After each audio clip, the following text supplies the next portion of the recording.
El Cartel de Medellín fue la organización de narcotraficantes y asesinos más poderosa jamás conocida en el mundo.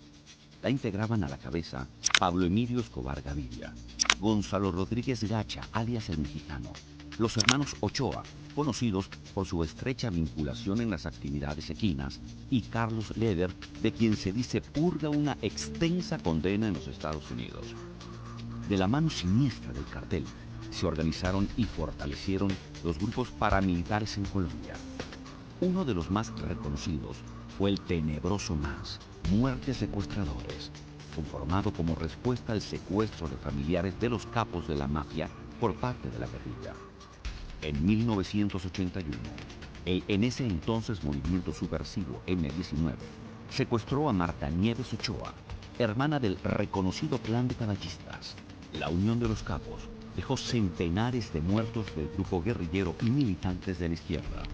Otros grupos de paramilitares eran dirigidos por el Mexicano en el centro del país con el apoyo de mercenarios israelíes. Bajo el mando de Escobar, cientos de asesinos a sueldo coordinaban todas las actividades de producción, comercialización y rutas del cartel. Poseían contactos en todo el mundo, contactos que junto al poder del soborno y la intimidación hacían posible el enorme flujo de cocaína por puertos y aeropuertos del planeta. El cartel fue una verdadera multinacional de la cocaína. Sus enlaces y poder de penetración no tuvieron fronteras. Toneladas de alcaloide que salían de Colombia por precios irrisorios eran comercializadas en las calles de las capitales del mundo por cantidades astronómicas jamás imaginadas. Hay una cosa que es muy importante. El Cartel de Medellín es una organización criminal más grande en el mundo catalogada por el Almanaque Mundial, la organización criminal civil. Uno ve, por ejemplo, la guerrilla en este país. La guerrilla en este país ya 40 años bregando a estabilizar el Estado. El Cartel de Medellín, en manos de un solo hombre y un puñado de hombres que éramos nosotros, en 7 años arrodillamos el país. En esa época éramos más de 2000 hombres, de los cuales no quedamos sino de la cúpula quedamos 3 y por ahí un puñado de los demás. No quedamos más. O sea que yo hago el balance. Gracias a Dios tengo la oportunidad de poder hacer el balance. Tenía fuentes de información en todas las entidades de gobierno y de justicia, las entidades de la policía, del ejército, en todas las partes donde él tenía interés, sobre todo para que le dieran información. La vida de Pablo Escobar solo puede registrarse en Colombia como una etapa oscura, negra de la institucionalidad, en la institucionalidad colombiana, y estoy convencido que el daño que le causó fue inmenso. Pablo Escobar no puede ser tenido en cuenta en Colombia sino como la demostración de hasta dónde pudo llegar la descomposición de nuestra sociedad. En todos los rincones del planeta se demandaba el apetecido polvo blanco. Se calcula que ya en 1979, las narices de los adictos del mundo reclamaban cerca de 30 toneladas métricas anualmente. El Cartel de Medellín y su capo se habían convertido en el proveedor más apetecido. Habían puesto a su disposición todos los estamentos de la sociedad colombiana. La creciente industria tenía en sus manos todo lo que necesitaba y el poder y dinero necesarios para abrirse espacio a sus anchas en cualquier lugar del planeta.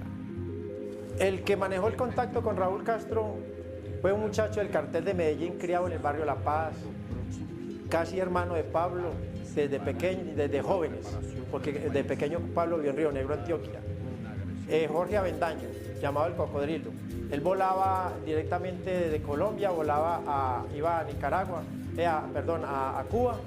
Allí se entrevistaba directamente con Raúl Castro. Los vuelos de cocaína que llegaban a la isla, el que les daba la infraestructura era Raúl, porque Raúl es el jefe de las fuerzas militares, llegan a aeropuertos militares de Cuba.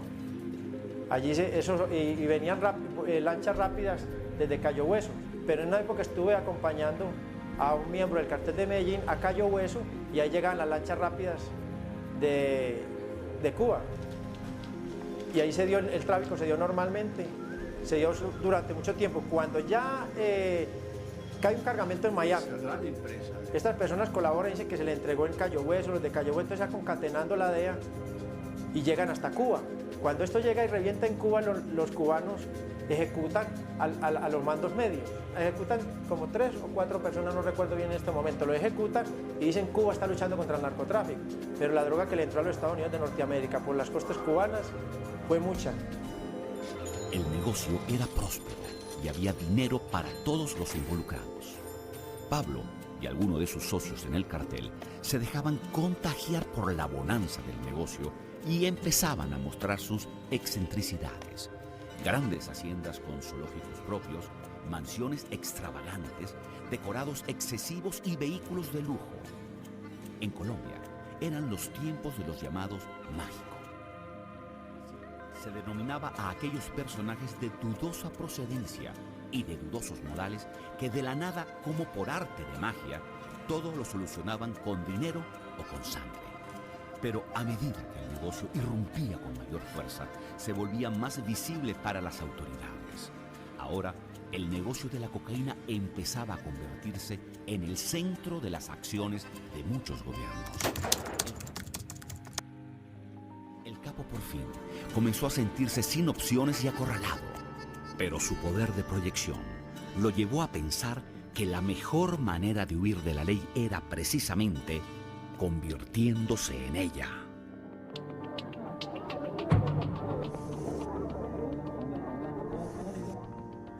Bueno, hay un refrán popular que dice, en riqueza y santidad, la mitad de la mitad.